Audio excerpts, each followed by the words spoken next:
Chapitre 455. L'Église confiée à la maternité de Marie. Discours près de Gamla en faveur des forçats. Le 8 juillet 1946. L'aube se lève tout juste lorsque Jésus s'éveille et se dresse pour s'asseoir sur son lit rudimentaire fait de terre et d'herbe. Puis il se lève, prend ses sandales et son manteau qu'il avait étendu sur lui pour se protéger de la rosée et de la fraîcheur de la nuit, et avec précaution, il passe dans l'enchevêtrement de jambes, de bras, de torses et de têtes des apôtres endormis autour de lui.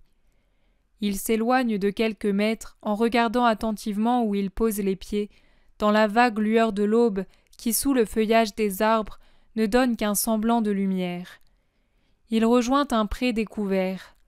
Par une éclaircie entre les arbres et les roches, on aperçoit un coin du lac qui s'éveille, ainsi qu'une large partie du ciel qui s'éclaircit, passant de ce gris-bleu particulier du firmament au sortir de la nuit au bleu clair. À l'Orient, il s'estompe déjà en une teinte jaune clair qui, de plus en plus soutenue, devient rosée, puis prend une pâle couleur de corail, extrêmement gracieuse. L'aube annonce une belle journée, malgré une très légère brume qui n'en finit pas de céder à la lumière le champ du ciel là-bas à l'Orient. Elle se présente en voile si léger que l'azur du ciel n'en souffre pas. Au contraire, il s'empare comme si c'était une mousseline très blanche frangée d'or et de corail, toujours changeante, toujours plus belle, comme si elle s'efforçait d'atteindre la perfection de son éphémère beauté avant que le jour ne la détruise par le triomphe du soleil. À l'Occident, au contraire, quelques astres résistent encore, bien qu'ayant perdu déjà leur éclat nocturne, à la lumière qui croît, et la lune, tout près de disparaître derrière la crête des monts, parcourt le ciel, pâle, sans éclat, comme une planète mourante. Jésus debout, les pieds nus dans l'herbe humide de rosée, les bras croisés sur la poitrine, la tête levée pour regarder le jour qui se lève, réfléchit, ou parle avec le Père en quelques colloques spirituels. Le silence est absolu, au point que l'on entend tomber par terre les gouttelettes de la rosée, très abondantes. Jésus baisse la tête en restant debout, les bras croisés, et il se plonge dans une méditation encore plus intense. Il est totalement concentré en lui-même. Ses magnifiques yeux bien ouverts fixent le sol comme pour arracher à l'herbe une réponse. Mais je crois qu'il ne voit même pas le lent mouvement des herbes qui, sous le vent frais de l'aube, ont une sorte de frémissement, un frisson pareil à celui d'un dormeur qui sort du sommeil et s'étire, se retourne, se secoue pour se réveiller tout à fait et retrouver des nerfs et des muscles agiles. Il regarde sans voir, se réveille de l'herbe et des fleurs sauvages en rameaux, à feuilles, aux corolles en ombelles ou en grappes, en épis ou en touffes. Certaines fleurs sont isolées en calices, d'autres disposées en éventail ou ont la forme de gueules de loup ou de cornes d'abondance, de plumées, de baies. Certaines sont droites sur leurs tiges, d'autres molles pendent d'une tige qui n'est pas la leur, mais autour de laquelle elles se sont enroulées, d'autres encore sont abandonnées et rampent sur le sol. Certaines sont regroupées par famille de nombreuses plantes petites et humbles, d'autres sont solitaires, larges, d'une couleur violente et d'un port altier. Toutes sont occupées à secouer de leurs pétales les gouttes de rosée, désireuses maintenant non plus de rosée mais de soleil, selon des désirs aussi capricieux que leur disposition. En cela, elles sont très semblables aux hommes qui ne sont jamais satisfaits de ce qu'ils ont. Jésus semble écouter, mais il n'entend certainement pas le bruissement du vent qui augmente et s'amuse à faire tomber la rosée en secouant les branches, ni les pépiments de plus en plus forts des oiseaux qui s'éveillent. Peut-être se racontent-ils leurs rêves de la nuit, ou échangent-ils leurs impressions sur le nid douillet et creux, ou dans les brins de laine et de foin, les oisillons, hier encore nus, mettent leurs premières plumes ou ouvrent démesurément le bec en montrant leurs gosiers rouges et avides, et manifestent bruyamment leur première exigence de nourriture.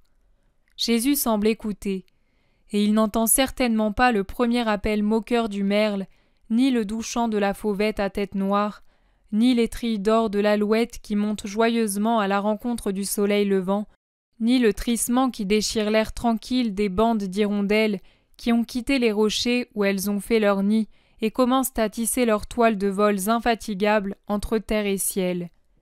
Et il n'entend pas non plus le jacassement d'une pie qui se penche d'une branche du rouvre auprès duquel se trouve Jésus et semble lui demander « Qui es-tu ? Que penses-tu ?» et se moque de lui. Cela non plus n'interrompt pas sa méditation.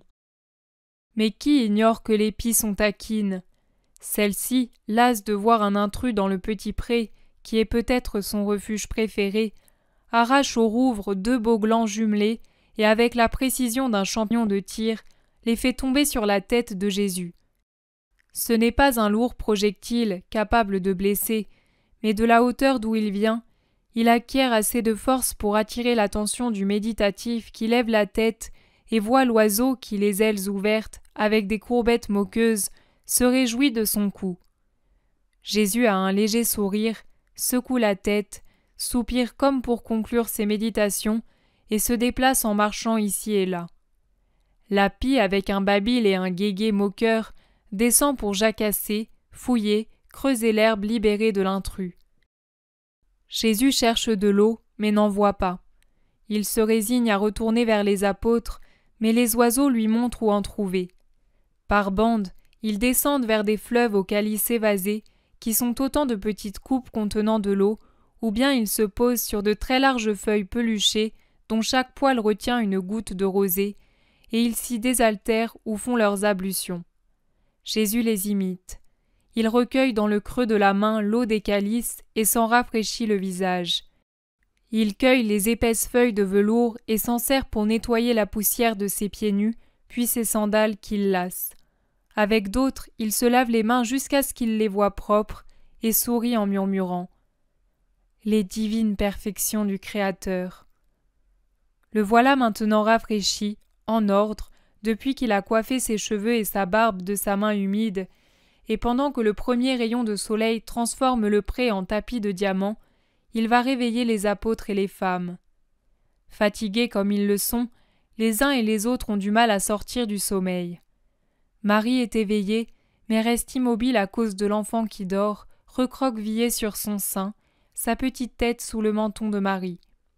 La mère, voyant apparaître sur le seuil de la caverne son Jésus, lui sourit de ses 12 yeux bleu clair. La joie de le voir colore ses joues de rosée. Elle se dégage de l'enfant, qui pleurniche un peu d'être remué.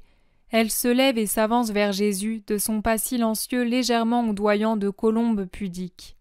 « Que Dieu te bénisse, mon fils, en ce jour. »« Que Dieu soit avec toi, maman. La nuit a-t-elle été dure pour toi ?»« Pas du tout, bien heureuse au contraire. Il me semblait t'avoir tout petit dans mes bras. Et j'ai rêvé qu'il te sortait de la bouche une sorte de fleuve d'or, résonnant avec une douceur inexprimable, et une voix qui disait « Ah, quelle voix ! C'est la parole qui enrichit le monde et rend bien heureux celui qui l'écoute et lui obéit. Sans limite dans sa puissance, dans le temps, dans l'espace, elle sauvera. Ô mon fils, cette parole c'est toi, mon fils. Comment pourrais-je vivre et agir assez pour remercier l'Éternel d'avoir fait de moi ta mère ? Ne te mets pas en peine, maman. Chaque battement de ton cœur est pour Dieu une récompense. Tu es et resteras pour Dieu une vivante louange, maman. Tu le remercies depuis que tu existes. Il ne me semble pas le faire suffisamment, Jésus. C'est si grand ce que Dieu a fait pour moi. Qu'est-ce que je fais, moi, de plus que toutes ces femmes bonnes qui sont tes disciples comme moi ? Mon fils, demande toi-même à notre Père de me permettre de le remercier comme ce dont le mérite. Mère, crois-tu que le Père ait besoin que je lui demande cela pour toi ? Il t'a déjà préparé le sacrifice que tu devras consommer pour cette louange parfaite, et tu seras parfaite quand tu l'auras accomplie. Mon Jésus, je comprends ce que tu veux dire, mais serais-je capable de penser à cette heure-là ? Ta pauvre maman. Maman, voici ce que tu es, la bienheureuse épouse de l'amour éternel, et l'amour pensera en toi. Puisque tu le dis, mon fils, je me repose sur ta parole. Mais toi, prie pour moi à cette heure qu'aucun de ceux-ci ne comprend, et qui est déjà imminente. N'est-ce pas vrai ? N'est-ce donc pas vrai? Impossible de décrire l'expression du visage de Marie pendant ce dialogue. Aucun écrivain ne saurait la transcrire en langage humain sans l'abîmer par des mièvreries ou des nuances imprécises. Seul celui qui a le cœur bon, tout en étant viril, peut donner mentalement au visage de Marie l'expression réelle qu'il a en ce moment. Jésus la regarde. Autre expression intraduisible en notre pauvre langage, et il lui répond. Et toi, prie pour moi à l'heure de la mort. Oui, aucun d'entre eux ne comprend. Ce n'est pas leur faute, c'est Satan qui crée des fumées pour qu'ils ne voient pas et qu'ils soient comme ivres et sourds, et donc non préparés, plus faciles à fléchir. Mais toi et moi, nous les sauverons malgré les embûches de Satan. Dès maintenant je te les confie, mère. Souviens-toi de ces mots. Je te les confie. Je te donne mon héritage.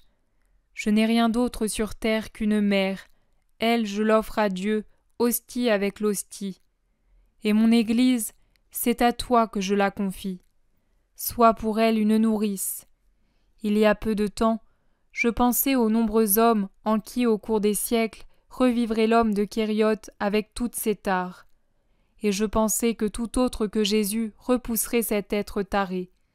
Mais moi, je ne le repousserai pas. Je suis Jésus. Toi, pendant le temps que tu resteras sur la terre, sois soumise à Pierre pour ce qui tient à la hiérarchie ecclésiastique, lui comme chef et toi comme fidèle, mais la première avant tous comme mère de l'Église puisque tu m'as enfanté, moi le chef de ce corps mystique. Toi, ne repousse pas les nombreux Judas, mais secours-les et apprends à Pierre, à mes frères, à Jean, Jacques, Simon, Philippe, Barthélemy, André, Thomas et Matthieu, à ne pas repousser, mais à secourir. Défends-moi dans ceux qui me suivent, et défends-moi contre ceux qui voudront disperser et démembrer l'Église naissante. Et au cours des siècles, Mère, sois toujours celle qui intercède et protège, défend, aide mon Église, mes prêtres et mes fidèles, contre le mal, contre le châtiment, contre eux-mêmes. Que de Judas, Mère, au cours des siècles, et combien qui ressemblent à des déficients incapables de comprendre, à des aveugles qui ne savent pas voir, à des sourds qui ne savent pas entendre, ou à des estropiés et des paralytiques qui ne savent pas marcher. Mère, prends-les tous sous ton manteau. Toi seul peux et pourras changer les décrets de châtiment de l'Éternel pour un ou pour plusieurs, car la Trinité ne pourra jamais rien refuser à sa fleur. J'agirai ainsi, mon fils. Pour ce qui dépend de moi, va en paix vers ton but. Ta mère est ici pour te défendre dans ton Église, toujours. Que Dieu te bénisse, maman. Viens, je vais te cueillir des calices de fleurs pleins d'une rosée parfumée, et tu t'en rafraîchiras le visage comme je l'ai fait. Ils nous ont été préparés par notre Père très saint, et les oiseaux me les ont indiqués.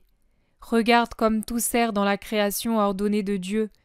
Ce plateau surélevé et près du lac, si fertile grâce aux brumes qui montent de la mer de Galilée et aux grands arbres qui attirent la rosée, permettant cette luxuriance d'herbes et de fleurs même pendant la sécheresse de l'été. Cette pluie abondante de rosée pour remplir ses calices pour que ses enfants bien-aimés puissent se laver le visage. Voilà ce que le Père a préparé pour ceux qui l'aiment. Tiens, l'eau de Dieu dans le calice de Dieu pour rafraîchir l'Ève du nouveau paradis. Et Jésus cueille ces fleurs très larges, dont je ne sais le nom, et il verse dans les mains de Marie l'eau qui s'est amassée au fond. Les autres, pendant ce temps, ont fait leur toilette et viennent chercher Jésus, qui s'est éloigné de quelques mètres de l'endroit de la halte. « Nous sommes prêts, maître. »« C'est bien, allons de ce côté. »« Mais est-ce le bon chemin ? La forêt se termine là, or nous étions dans le sous-bois la dernière fois. » Objecte Jacques, fils de Zébédée. « Parce que nous montions du lac, mais maintenant nous pouvons prendre le chemin direct. Vous voyez, Gamla est ici entre l'Orient et le Midi, et il n'y a pas d'autre route. Les 3 autres côtés sont impraticables, à moins d'être une chèvre sauvage. »« Tu as raison, nous éviterons la vallée aride d'où nous avons vu arriver les possédés, » dit Philippe. Ils marchent rapidement, délaissant bientôt le bois sous lequel ils ont dormi, pour un chemin caillouteux situé au-delà d'un vallon, qui prend du relief au fur et à mesure qu'ils se rapprochent du mont Bizarre sur lequel est perché Gamla. De trois côtés, à l'est, au nord et à l'ouest, on ne voit que des pentes raides. La ville est reliée au reste de la région par une route directe, unique, allant du sud au nord, tracée entre deux vallées rocheuses et sauvages qui la séparent des campagnes de l'Orient et des bois de chêne de l'Occident. Beaucoup de gardiens de port déambulent au milieu de leurs troupeaux qui se nourrissent dans les bois de chêne. Des chars qui transportent des pierres équarries circulent en grinçant, tirés par des attelages de bœufs à la démarche lente. Quelques cavaliers passent au trot en soulevant des nuages de poussière.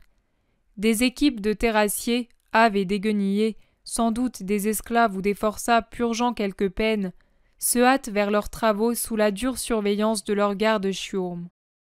À mesure que Gamla se rapproche et que la route monte, on voit des fossés fortifiés qui entourent le mont comme autant d'anneaux qui protègent ses flancs. Il ne doit pas être facile de creuser ces fossés, surtout à certains endroits presque en surplomb. Et pourtant, des hommes nombreux travaillent à remettre en état des fortifications déjà existantes ou à en préparer d'autres, et portent sur leurs épaules nues des cubes de pierre qui font se courber les malheureux et laissent sur leur dos des traces sanglantes. Mais que font-ils ? Serions-nous en temps de guerre pour qu'on les fasse travailler ainsi ? Ils sont fous, se disent les disciples. Les femmes, elles, plaignent ces malheureux à demi nus, mal nourris, obligés de subir des corvées et des sévices qui dépassent leurs forces. Mais qui les fait travailler ? Le tétrarque ou les Romains ? Demandent encore les apôtres. Ils discutent entre eux, car il semble que Gamla est, dirais-je, indépendante de la tétrarchie de Philippe et de celle d'Hérode. D'ailleurs, il paraît impossible à plusieurs apôtres que les Romains s'occupent de faire construire chez les autres des fortifications qui demain pourraient servir contre eux. Et l'éternelle idée, l'idée fixe comme celle d'un maniaque du royaume temporel du Messie s'agite comme l'emblème d'une victoire déjà assurée, comme de la gloire et de l'indépendance nationale. Il crie si fort que des surveillants s'approchent et écoutent. Ce sont des hommes rudes, d'une race qui visiblement n'est pas hébraïque. Plusieurs sont âgés, certains ont des cicatrices sur le corps. Mais c'est la sortie méprisante de l'un d'eux qui révèle le mieux qui ils sont. « Notre royaume ! Tu as entendu ça, Titus ? Ô gros nez, votre royaume est déjà écrasé sous ces pierres. Celui qui se sert de l'ennemi pour construire contre l'ennemi sert l'ennemi. Parole de Publius Corfinus. Et si vous ne comprenez pas, allez, les pierres vous expliqueront l'énigme. » Et il rit en levant son fouet parce qu'il voit un travailleur épuisé vaciller et s'asseoir. Il le frapperait si Jésus ne l'arrêtait pas, en s'avançant et en lui disant « Cela ne t'est pas permis. C'est un homme, ton égal. » Qui es-tu pour te mêler de ça et défendre un esclave ? Je suis la miséricorde. Mon nom d'homme ne t'apprendrait rien, mais mon attribut te rappelle d'être miséricordieux. Tu as dit « Celui qui se sert de l'ennemi pour construire contre l'ennemi sert l'ennemi. » C'est une vérité douloureuse, mais moi, je t'en annonce une lumineuse. Celui qui ne fait pas preuve de miséricorde ne trouvera pas miséricorde. Tu es un rhéteur ? Je suis la miséricorde, je te l'ai dit. Des habitants de Gamla, ou des gens qui s'y rendent, s'exclament.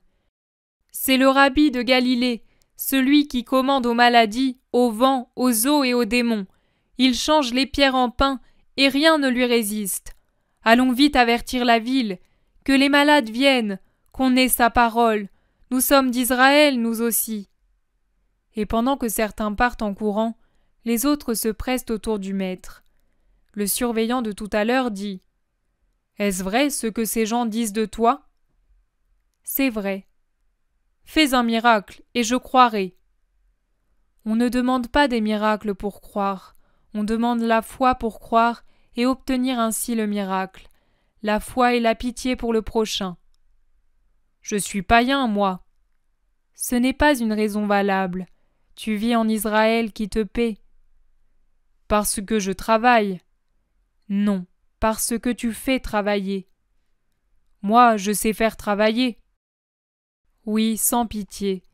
Mais n'as-tu jamais pensé que si au lieu d'être romain, tu avais appartenu à Israël, tu aurais pu être à la place de l'un d'eux? Eh, certainement, mais je ne le suis pas, grâce à la protection des dieux. Tes vaines idoles ne pourraient te défendre si le vrai Dieu voulait te frapper. Tu n'es pas mort encore. Sois donc miséricordieux pour obtenir miséricorde.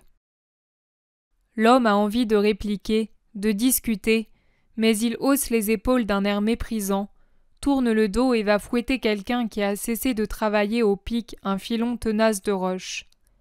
Jésus tourne les yeux vers le malheureux endolori et vers celui qui l'a frappé. Ce sont deux regards d'une même mais différente pitié et d'une tristesse si profonde qu'elle me rappelle certains regards du Christ pendant la Passion. Mais que peut-il faire? Impuissant à intervenir, il reprend son chemin avec le poids des malheurs qu'il a vus pour lui alourdir le cœur. Mais des gens de Gamla descendent en hâte, des notables certainement, et ils rejoignent Jésus, qu'ils saluent profondément, en l'invitant à entrer dans leur ville pour parler aux habitants qui sont en train d'arriver par bandes. Vous pouvez aller où vous voulez. Eux, et il indique les travailleurs, ne le peuvent pas. L'heure est encore fraîche et l'endroit nous garantit du soleil. Approchons de ces malheureux pour qu'eux aussi aient la parole de vie. Répond Jésus. Il est le premier à faire demi-tour pour s'y rendre, puis il prend un sentier accidenté qui va exactement en dessous de la montagne, là où le travail est le plus pénible. Il se tourne alors vers les personnalités et leur dit « S'il est en votre pouvoir de le faire, ordonnez que le travail soit suspendu. » Bien sûr, nous le pouvons, c'est nous qui rétribuons, et si nous payons des heures creuses, personne ne pourra se plaindre, répondent les notables de Gamla. Sur ce, ils vont parlementer avec ceux qui dirigent les travaux. Je vois ces derniers qui, après un moment, haussent les épaules comme pour dire « Si cela vous plaît, ça nous est égal. » Puis ils sifflent pour les équipes un signal de repos. Jésus, pendant ce temps, a parlé avec d'autres habitants de Gamla. Je les vois faire un signe d'assentiment et retourner rapidement vers la ville. Craintifs, les travailleurs accourent autour des surveillants. « Cessez le travail, le bruit gêne le philosophe », ordonne l'un d'eux, peut-être leur chef. Les travailleurs regardent de leurs yeux lasses celui qu'on nomme le philosophe et qui leur fait cadeau d'un arrêt de travail. Et ce philosophe, en les regardant avec pitié, répond à leurs regards et aux paroles du surveillant. « Le bruit ne me dérange pas, mais je souffre de leur misère. Venez, mes fils, reposez vos membres et surtout votre cœur auprès du Christ de Dieu. » Peuple, esclaves, condamnés, apôtres, disciples se pressent dans l'espace libre entre le mont et les tranchées, et ceux qui ne trouvent pas de place grimpent en haut des plus hautes tranchées ou s'installent sur des rochers renversés sur le sol. Les moins chanceux se résignent à aller sur la route où déjà parviennent les rayons du soleil. Il arrive toujours plus de monde de Gamla et d'autres voyageurs venus d'ailleurs se joignent aux premiers arrivants. Dans cette grande foule, ceux qui étaient partis un peu auparavant se feraient un chemin jusqu'à Jésus, qui a ordonné aux apôtres de faire passer les travailleurs au premier rang. Ils apportent des paniers, de lourds récipients et des amphores qu'ils déposent aux pieds de Jésus. « Donnez-leur les offrandes de la charité, » enjoint Jésus. « Ils ont déjà eu leur repas, il reste encore du pain et de l'eau vinaigrée. S'ils mangent trop, ils sont alourdis pour le travail, » crie un surveillant. Jésus le regarde et répète l'ordre. « Donnez-leur une nourriture digne d'un homme et apportez-moi la leur. » Les apôtres, aidés de volontaires, s'exécutent. En guise de repas, ils ont reçu une espèce de croûte noire, dure, dont les animaux ne voudraient pas, et un peu d'eau vinaigrée. Voilà ce que mangent ces forçats. Jésus regarde cette misérable pitance et la fait mettre de côté contre la montagne. Il examine ceux qui devaient la consommer, des corps sous-alimentés, dans lesquels seuls les muscles, surdéveloppés par des efforts supérieurs à la normale, résistent avec leurs faisceaux de fibres en saillie sur la peau flasque, les yeux fébriles et apeurés, les bouches avides jusqu'à montrer un appétit animal quand ils mordent dans cette bonne nourriture, abondante, inattendue, quand ils boivent du vrai vin, fortifiant, frais.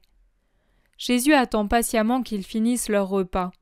Ce n'est d'ailleurs pas bien long, car leur voracité est telle que tout est bientôt englouti.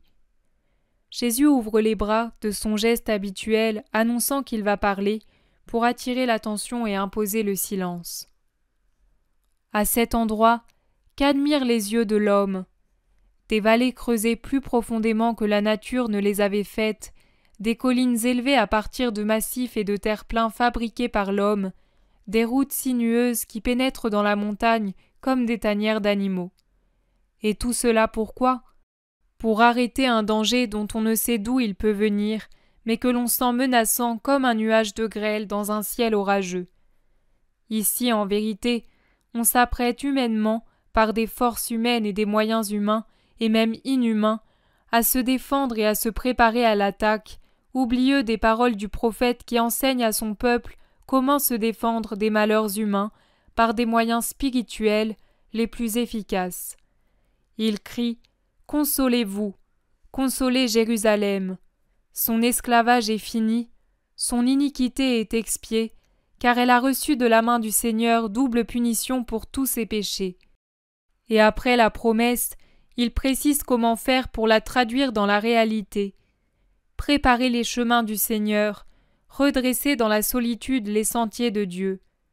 Toute vallée sera comblée, toute montagne abaissée, les voies tortueuses seront redressées, les escarpées deviendront planes. Alors apparaîtra la gloire du Seigneur, et tous les hommes sans exception la verront, car la bouche du Seigneur a parlé. Ces mots furent repris par l'homme de Dieu, Jean-Baptiste, et seule la mort les a éteints sur ses lèvres. Voilà la véritable défense contre les malheurs de l'homme. Elle ne consiste pas à lever les armes contre les armes, ce n'est pas non plus la défense contre l'attaque, ni l'orgueil, ni la férocité. Ce sont les armes surnaturelles, les vertus conquises dans la solitude, c'est-à-dire à l'intérieur de l'individu seul avec lui-même, qui s'efforce de se sanctifier en élevant des montagnes de charité, en abaissant des sommets d'orgueil, en redressant les chemins tortueux des désirs impurs, en enlevant de la route l'obstacle de la sensualité. Alors apparaîtra la gloire du Seigneur, et l'homme sera défendu par Dieu contre les embûches des ennemis spirituels et matériels. À quoi voulez-vous que servent quelques tranchées, quelques talus, quelques fortifications contre le châtiment de Dieu irrité par le péché, ou même seulement par la tiédeur de l'homme? Contre ces châtiments qui s'appelleront romains, comme ils se sont appelés autrefois babyloniens, philistins ou égyptiens, mais qui en réalité sont une punition divine, et cela seulement attiré par un excès d'orgueil, de jouissance, de cupidité, de mensonge, d'égoïsme, de désobéissance à la loi sainte du décalogue. L'homme, même le plus fort, peut être tué par une mouche. La ville, même la mieux fortifiée, peut être prise quand l'un ou l'autre n'est plus protégé par Dieu, quand son assistance fait défaut, chassée, à cause des péchés de l'homme ou de la ville. Le prophète dit encore « Tout homme est comme l'herbe et toute sa gloire comme la fleur des champs. L'herbe sèche, la fleur tombe dès que la touche le souffle du Seigneur. » Je veux que vous regardiez aujourd'hui avec pitié ces hommes que jusqu'à hier vous aviez considérés comme des machines astreintes au travail par vous. Aujourd'hui que je les ai placés, frères parmi les frères, pauvres au milieu de vous qui êtes riches et heureux, vous les voyez pour ce qu'ils sont, des hommes. Le mépris et l'indifférence ont disparu de beaucoup de cœurs et la pitié y est entrée. Mais allez plus au fond, au-delà de leur chair accablée. Ils ont une âme, une pensée, des sentiments tout comme vous. Autrefois, ils ont été comme vous, en bonne santé, libres, heureux. Puis, ce n'a plus été le cas, car si la vie de l'homme est comme l'herbe qui sèche, son bien-être est encore plus fragile. Ceux qui aujourd'hui sont en bonne santé peuvent demain être malades. Ceux qui aujourd'hui sont libres peuvent demain être esclaves. Ceux qui aujourd'hui sont heureux peuvent demain être malheureux. Parmi eux, il y a certainement des coupables, mais ne jugez pas leurs fautes et ne vous réjouissez pas de leurs peines. Un jour, pour de multiples causes, vous pourriez vous aussi être coupable et astreint à une dure expiation. Soyez donc miséricordieux, car vous ne connaissez pas votre avenir, qui pourrait nécessiter toute la miséricorde divine et humaine, tant il pourrait être différent du jour présent. Soyez portés à l'amour et au pardon. Il n'est pas d'homme sur la terre qui n'ait besoin du pardon de Dieu et de l'un de ses semblables. Pardonnez donc pour que l'on vous pardonne. Le prophète dit encore « L'herbe sèche, la fleur se fane, mais la parole du Seigneur demeure éternellement. » Voici l'arme et la défense, la parole éternelle devenue la loi de chacun de vos actes. Élevez ce rempart véritable contre le danger qui vous menace, et vous serez sauvés. Accueillez par conséquent la parole, celui qui vous parle, mais ne l'accueillez pas matériellement pour une heure dans les murs de la ville, mais bien dans votre cœur pour toujours. Car je suis celui qui sait et qui agit, et dirige puissamment. Et je suis le bon berger qui fait paître le troupeau qui se fie à lui, et ne néglige personne, qu'il soit petit, las, blessé ou frappé par le sort, qu'il pleure sur ses erreurs, ni celui qui, riche et heureux, néglige tout pour la vraie richesse et le vrai bonheur, celui de servir Dieu jusqu'à la mort. L'Esprit du Seigneur est sur moi, car le Seigneur m'a envoyé guérir les cœurs brisés, annoncer la bonne nouvelle aux doux, prêcher la liberté aux esclaves, la libération aux prisonniers. Et on ne peut dire de moi que je suis un fauteur de troubles, car je n'incite pas à la révolte, et je ne conseille pas aux esclaves et aux prisonniers de s'évader. Mais à l'homme enchaîné, à l'homme asservi, j'enseigne la vraie liberté, la vraie libération, celle que personne ne peut lui enlever ni même limiter, celle qui grandit d'autant plus qu'on s'y abandonne davantage, la liberté spirituelle, la libération du péché, la douceur dans la souffrance, la grâce de reconnaître Dieu au-delà des hommes qui enchaînent, la certitude que Dieu aime celui qu'il aime et pardonne là où l'homme ne pardonne pas, la joie d'espérer en un lieu éternel de récompense pour celui qui sait être bon dans son malheur, repenti de ses péchés, fidèle au Seigneur. Ne pleurez pas, vous à qui je m'adresse particulièrement. Je suis venu pour consoler, recueillir ceux qui sont rejetés, apporter la lumière dans leurs ténèbres, la paix à leurs âmes, pour promettre une demeure de joie à celui qui se repent comme à celui qui n'est pas coupable. Et il n'est pas de passé qui empêche ce présent qui attend au ciel ceux qui savent servir le Seigneur dans la situation où ils se trouvent. Il n'est pas difficile, mes pauvres enfants, de servir le Seigneur. Il vous a donné une manière facile de le servir, car il veut que vous soyez heureux au ciel avec lui. Servir le Seigneur, c'est aimer. Aimer la volonté de Dieu parce que vous aimez Dieu. La volonté de Dieu se cache même sous les apparences les plus humaines. Car je m'adresse à vous qui avez peut-être versé le sang de vos frères, car si ce n'était certainement pas la volonté de Dieu que vous soyez violents, c'est maintenant sa volonté que par l'expiation, vous vous acquittiez de vos dettes envers l'amour. Si ce n'était pas la volonté de Dieu que vous vous révoltiez contre vos ennemis, c'est maintenant sa volonté que vous soyez humbles, comme autrefois vous avez été orgueilleux pour votre malheur. Si ce n'était pas la volonté de Dieu que vous vous soyez approprié frauduleusement ce qui ne vous appartenait pas, quel qu'en soit le prix, c'est maintenant la volonté de Dieu que vous soyez punis pour ne pas arriver à Dieu avec votre péché sur le cœur. Ils ne doivent pas l'oublier, ceux qui sont heureux maintenant, ceux qui se croient en sécurité, ceux qui, à cause de cette sotte assurance, ne préparent pas en eux le royaume de Dieu, et seront à l'heure de l'épreuve comme des enfants éloignés de la maison du Père, à la merci de la tempête, sous le fouet de la douleur. Agissez tous avec justice, et levez les yeux vers la demeure du Père, vers le royaume des cieux. Quand ces portes auront été grandes ouvertes par celui qui est venu pour cela, il ne refusera pas d'accueillir quiconque aura atteint la justice. Mutilés, estropiés, eunuques physiquement ou mutilés, estropiés, eunuques dans l'ordre spirituel, exclus en Israël, ne craignez pas de ne pas avoir de place dans le royaume des cieux. Les mutilations, les déformations, les infirmités de la chair cessent avec la chair. Ce qui atteint le moral, comme la prison et l'esclavage, cesse aussi un jour. Ce qui atteint l'esprit, le fruit des fautes passées, se répare par la bonne volonté. Les mutilations matérielles ne comptent pas aux yeux de Dieu. Les spirituelles s'effacent à ses yeux quand elles sont couvertes par un repentir plein d'amour. Le fait d'être étranger au peuple saint n'est plus un obstacle pour servir le Seigneur, car le temps est venu où les frontières de la terre disparaissent devant l'unique roi, le roi de tous les rois et peuples, qui réunit tous les peuples en un seul pour en faire son nouveau peuple, celui d'où ne seront exclus que ceux qui cherchent à tromper le Seigneur par une obéissance mensongère à son décalogue, car tous les hommes de bonne volonté peuvent le suivre, qu'ils soient juifs, païens ou idolâtres. Car là où il y a bonne volonté, il y a tendance naturelle à la justice.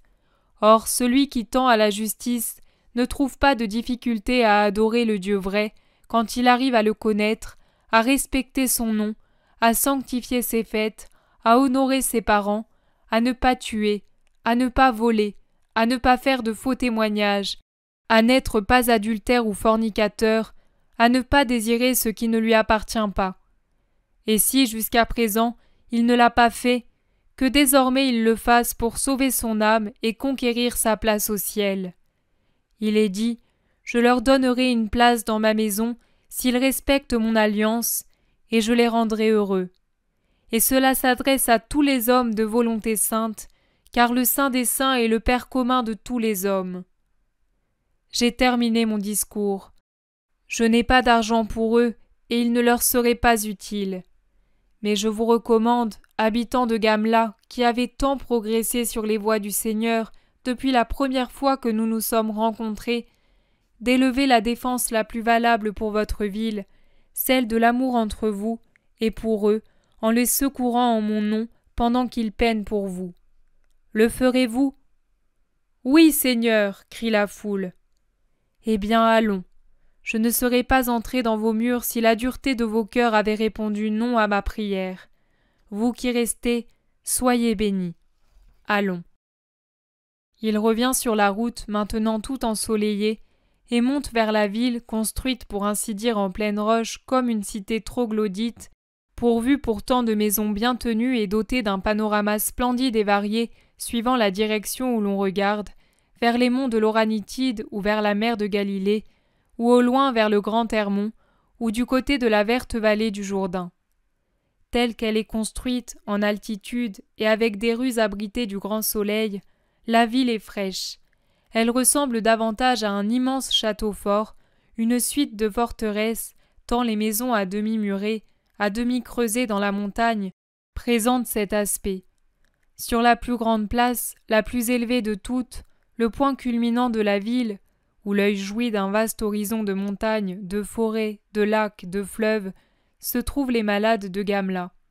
Et Jésus passe en les guérissant.